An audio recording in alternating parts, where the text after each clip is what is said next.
right. Well, thank you, Bob, for inviting me, even though I said no twice.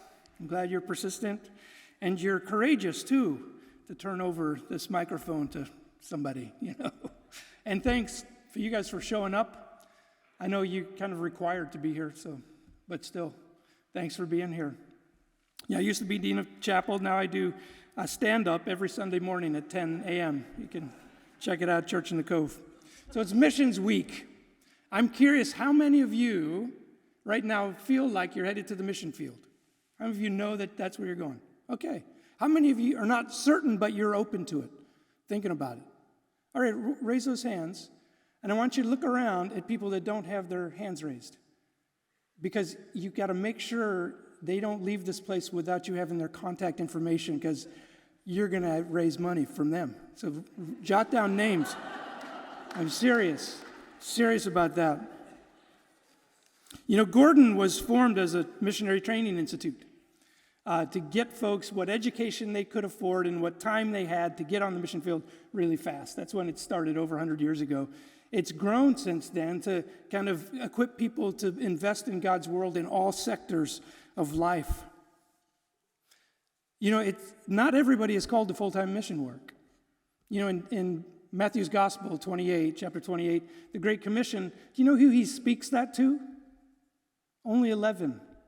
It's the 12 disciples minus Judas. He had killed himself. Just the 11. He sends them out to make disciples.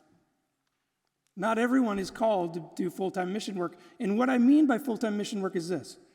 It's preaching the gospel where it's not being declared and planting churches where they're not already established. And thank God that some folks do that full-time. And thank God that some of you are going to support your friends as they do that full-time. But we're not all called to that. So I want to talk this morning about something that we are all called to. We're not all called to missions, but we are all called to be on mission. And that is, remember the Great Commission? Jesus tells them, baptize them in the name of the Father, Son, and the Holy Spirit, and teach them to do everything that I've commanded. Our mission, if we're not in full-time mission, is to do everything that Jesus commanded. And I want to talk about just one of those commands that Jesus gives us, and one that he gave to a large circle of people earlier in Matthew's Gospel, chapter 5. It's in the Sermon on the Mount, and you guys know this verse. Verse 13 of chapter 5, it says, you are the salt of the earth. But if the salt loses its saltiness, then what's it good for? You throw it out in the street and let people trample on it. You see, Jesus spoke quite often, he spoke out of the wisdom tradition. He wasn't concerned so much with right and wrong or good and bad. He was concerned with wisdom and foolishness. And Jesus knew that it's easy to miss the point. It's easy to miss the point. It's easy for salt to lose its saltiness. And I want to talk about that just a couple minutes, because it's easy even here at a great institution like Gordon to miss the point. Salt does two big functions. One is a critical function. It fights rot. The other is a constructive function. It brings out flavor. I'll talk about those two functions with you. Now, if this was the year 1914, and instead of Gordon College, it was Oxford College, some things would be different. One, we wouldn't be in the U.S., we'd be over in England. Secondly, more than half of you wouldn't be here because women were not allowed at Oxford at the time. And most of the rest of us wouldn't be here because we just weren't bright enough to get in. But their core curriculum, they're kind of like the Great Conversation thing, general ed, consisted in part of a 2-year sequence on moral philosophy. Everyone who came through studied 2 full years of moral philosophy. And one professor, John Alexander Smith, he started the lecture this way. He said, gentlemen, and they were all gentlemen, you are about to embark on a course of studies that will be a noble adventure. But I want to make one thing clear. Nothing that you learn in this course will be of the slightest possible use to you in whatever you do next. Nothing you learn here will be of the slightest possible use unless you work hard and intelligently. Then you should be able to tell when someone else is speaking rot. And he says, and that's, in my view, the entire point of education. To be able to know when someone else is speaking rot. Now, I think he gets it about half right. That critical function. Knowing how to detect rot, fight corruption. It's half the point here. You know, I after our time working at Beverly, I still live locally. I live in Beverly, about 4 miles from here. I can walk a couple blocks to the ocean one direction, a couple blocks to the coffee shops the other direction, and almost any direction I can throw a stone, I'll hit a Gordon alum, because there are a lot of them living down there, and I love it. I love bumping into them, catching up with them, watching their families grow. And almost always I leave with joy in my heart. But there are sometimes when I'm just disconcerted, actually heartbroken. Because if conversation turns to some contemporary issue, I'm greatly troubled that as I hear them speak, I realize some of them cannot discern the difference between a personal health choice and a public health policy. Some of them don't understand the difference between a political posture on a particular social issue and a political philosophy that informs the way we make policy together. And even despite having been through the scientific enterprise, they still don't seem to get the difference between a working hypothesis of trying to understand an unfolding reality and just an attitude that you happen to hold towards something. Ouch. Gosh, I think. Were they not paying attention? Did I throw my life away? You know, college is about change. It would not be worth 4 years of your life if you came here and stayed the same. You need to change. That's the good news. Hey, brothers and sisters, you need to change. We do need to change. And you change by gaining insights. College is heavy on insights, but at a place like Gordon, it's not just about insights, it's also about the attitudes that you adopt. It's about cultivating abilities and aptitudes, but more than that, about appetites and affections. What you long for in this world, what you love in this world. So one of our jobs is to allow God's Spirit to grow in us and cultivate in us appetites and affections for what is truly good and true and beautiful.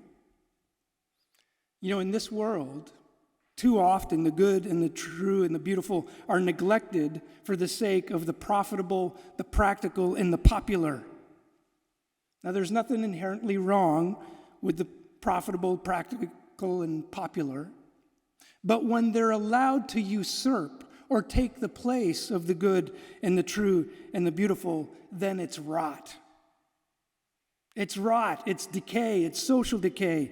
And so much of the stuff in the world around us is filled with that type of rot.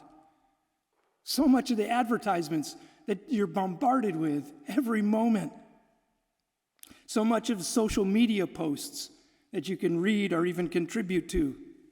And even the justifications and rationality we hear from people who are dressed in $2,000 suits.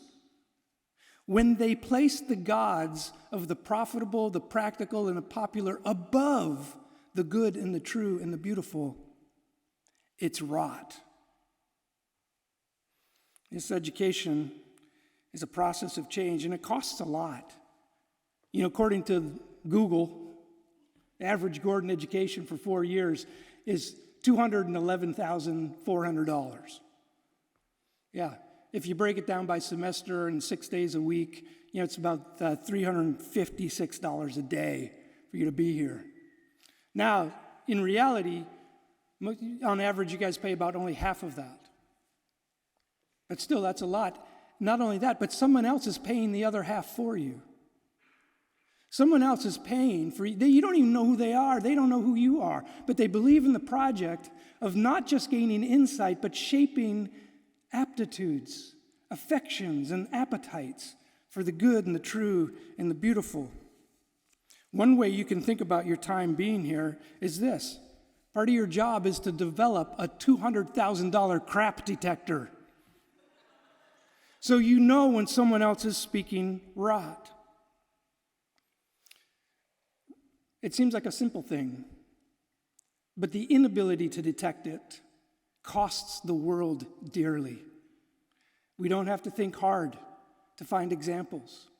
Locally, regionally, nationally, even right now, globally, where narcissistic people who pursue the profitable, practical, and popular over the good and the true and the beautiful, it costs.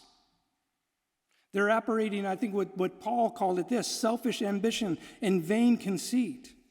And individuals and institutions, communities, and as we're seeing it right now being played out, the entire globe suffers and pays a price because someone didn't call out the rot. Because the men who tend to operate that way, and they tend to be men, they only get traction when they're surrounded by people that can't detect the crap. They allow it, facilitate it. We have to be discerning, make judgments, whether we're on governing boards or voting constituents or consumers. We have to detect it and call it out, exercise judgment and discernment. Well, Greg, didn't Jesus tell us not to judge others lest we be judged? Well, he did say that. And he said, because the same way you judge, you're going to be judged yourself. And then he went on to use this story. He said, why do you try to pick out the speck in your brother's eye when you can't see the plank in your own? But do you remember how that parable ends? He says this, submit yourself to the hard work of gaining self-knowledge, of discernment and judgment about the motives of your own heart so you can see the plank in your own eye and remove it. And then with critical insight, but with care and compassion, you can remove the speck from your brothers. Requires judgment, requires discernment. That's why he says, watch out for false prophets. They come to you like sheep, they come to you as like wolves, ravenous wolves in sheep's clothing. But you know them by their works. Well, how you call out rot, that's a whole nother talk. But I'll just say this. There's a lot of bad ways to do it, both on the left and the right. And the left tends to shame people publicly through social media. The right tries to legislate what others are allowed to read or to say or to think. The Apostle Paul tells us as followers of Jesus this in Colossians 4, 5, and 6. Be wise in the way that you act towards outsiders. Make most of every opportunity. Let your conversation always be filled with grace and seasoned with salt so that you can know how to answer everyone. It's a different standard. It's not easy calling out rot. Let me tell you a story. A couple weeks ago, Laura and I were down in Waco, Texas. We had a chance to connect with a Gordon alumnus, Kelly Palmer. Kelly graduated from Gordon, studied sociology. She went to work with an organization that fights human trafficking. She spent some time in the Mediterranean working with refugees that were fleeing Syria and Afghanistan, war-torn countries. And the things that she saw broke her heart, the amount of human suffering that was there. But when she left, she came back to the States, did a master's in social work down in Waco, and decided to stay there. Then she decided to do a very brave thing. She ran for public office. And she was elected to city council, the youngest council person ever elected in Waco. She was there. Now, when Kelly was a student here, through a lot of disciplined study and earnest prayer and deep and sustained conversation, she grew in her love of Jesus. She grew in her hunger for justice.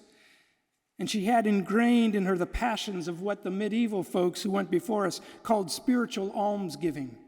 Spiritual alms is the obligation that justice places on people like us, ones who have the benefit of an education.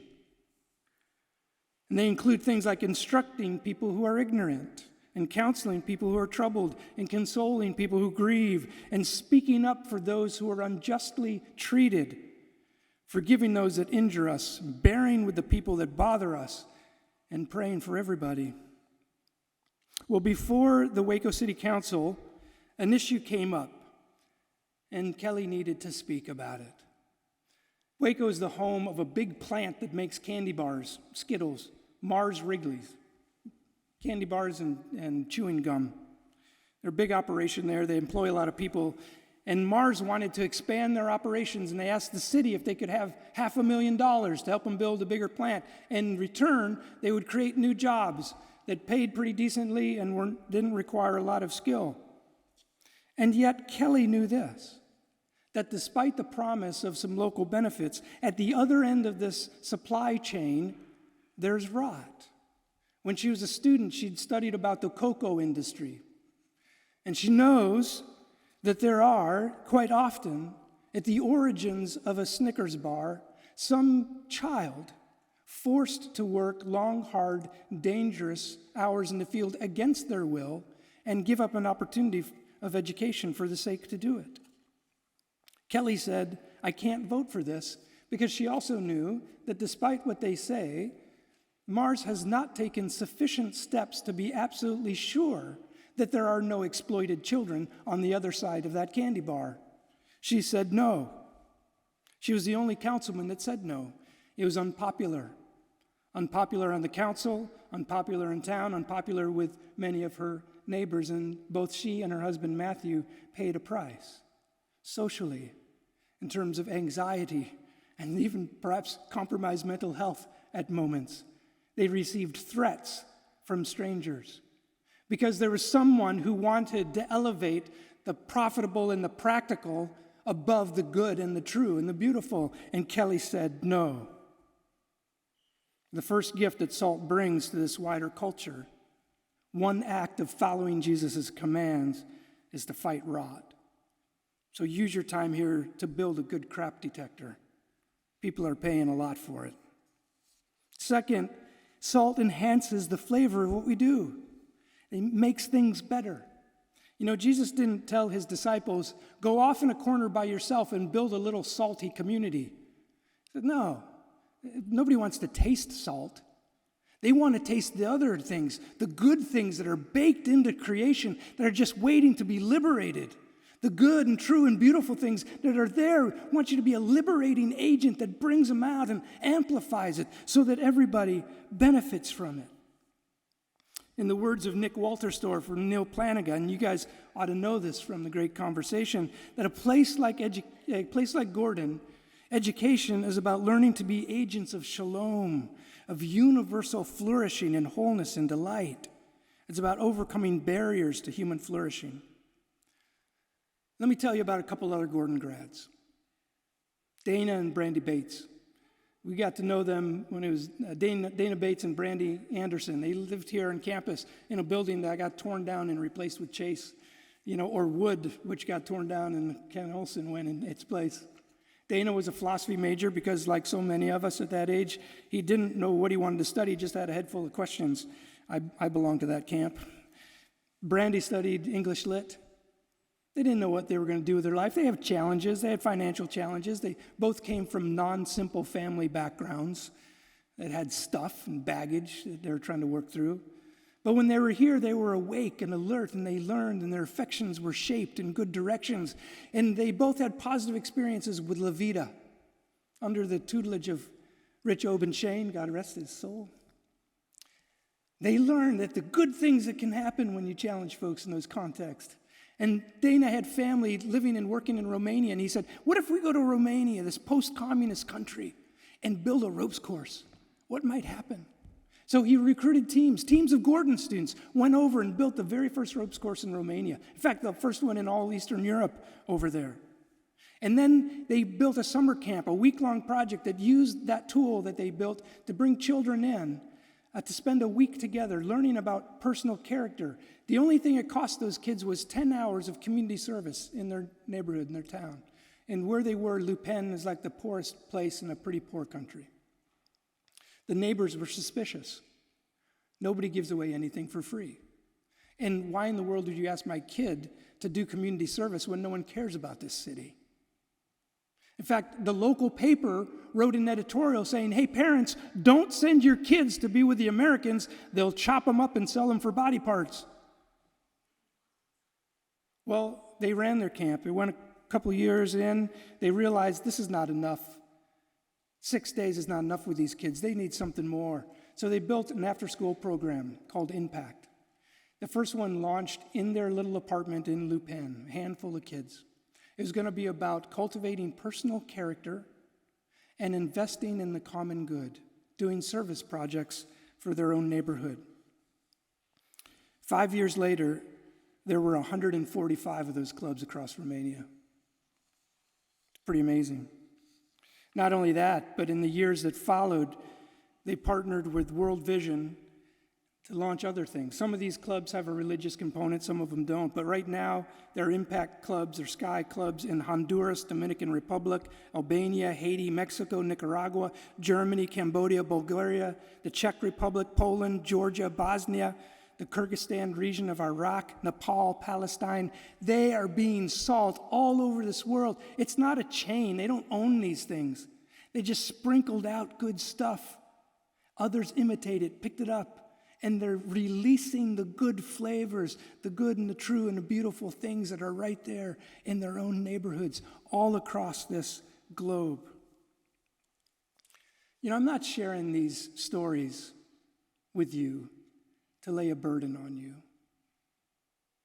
You don't have to leave here thinking, what am I going to do that'll have a global footprint and impact hundreds of thousands, if not millions of people for the gospel? No, I'm not asking you to do that. I am, though, asking you to be like Kelly and to be like Dana and Brandy when they were students here.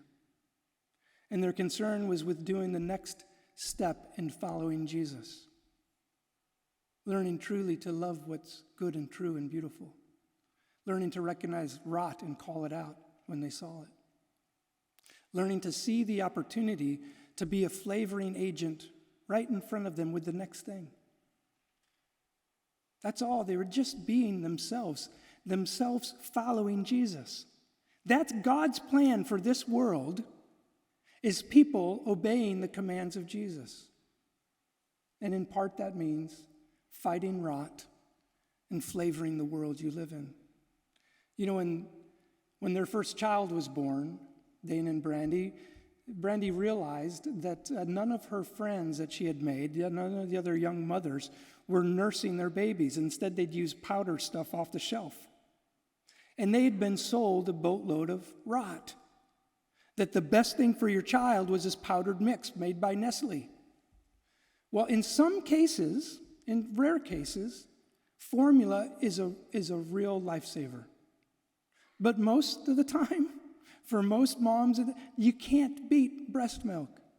Brandy knew this. And she began a network to educate first her friends and then others, to educate and support young mothers in giving the very best thing that God made for their children to grow with. When her kids got a little bit older, she realized one thing she missed about the U.S. was good libraries. Communist Romania didn't value public libraries much. So she started one in her living room. She asked friends to give her books. She'd give them to her neighbors. They were kind of weirded out. You're going to let me take this book home, and you're not afraid I'm going to steal it? She said, no, I would trust you to take the book home and read it to your kids, and then come back, and bring it back and get another one. Revolutionary idea. She realized when some of those neighbors got home with the book, they didn't know what to do with it. They didn't know how. There wasn't a culture of reading to your children. If my friend Priscilla Nelson is here in the room, she could give me an amen about how important it is to have a kid on your lap and read aloud to them. So she began a campaign to teach parents and educators and other public figures how to read aloud to children. In Romania now, there's a national day, the National Read Aloud Day. She's got celebrities and politicians on board to help them. The simple thing, just being salt and light. Their home really is one of the poorest sections in Romania, but it's beautiful, beautiful mountains. Dana recruited some volunteers to come and build a world-class mountain bike trail, a flow trail down the side of this mountain, and build an element park. Why? Well, to celebrate beauty, to engage those kids in something that's athletic and thrilling and life-giving, and most importantly, to stimulate economic activity there. What are they doing? They're just living their lives, pursuing their interest, helping liberate the good and the true and the beautiful stuff that's right there around them by both fighting rot and bringing out the good flavors. Friends, I don't want you to miss the point of being here. Take advantage of this place. Take advantage of your professors. Take advantage of the Res Life professionals, the chapel staff. Take advantage of your coaches. Take advantage of the supervisors, of the jobs you work on campus. Ask them where they are in their journey of allowing their hearts to be shaped by love of Jesus. Let me close in prayer, and then we're going to have an announcement before you're dismissed for today. But let's pray together. God, I thank you for this room full of bright lives full of promise. I know that some of them feel burdened with anxiety and strain and stress about big things in this world that they can't control, about little things in this world that stress them out, like the paper that's due by the end of the week or a relationship that's not going well. Lord, I pray you impress upon them they need not be who they are not. They don't have to know what they don't know. They don't have to do what they cannot do. They simply need to follow you a step at a time. Lord, clear their minds and settle their hearts that they can gain the skills and the critical insight and the competency to exercise creative skill. For the sake of this, your God-beloved world, may it be. Amen. Thank you, friends.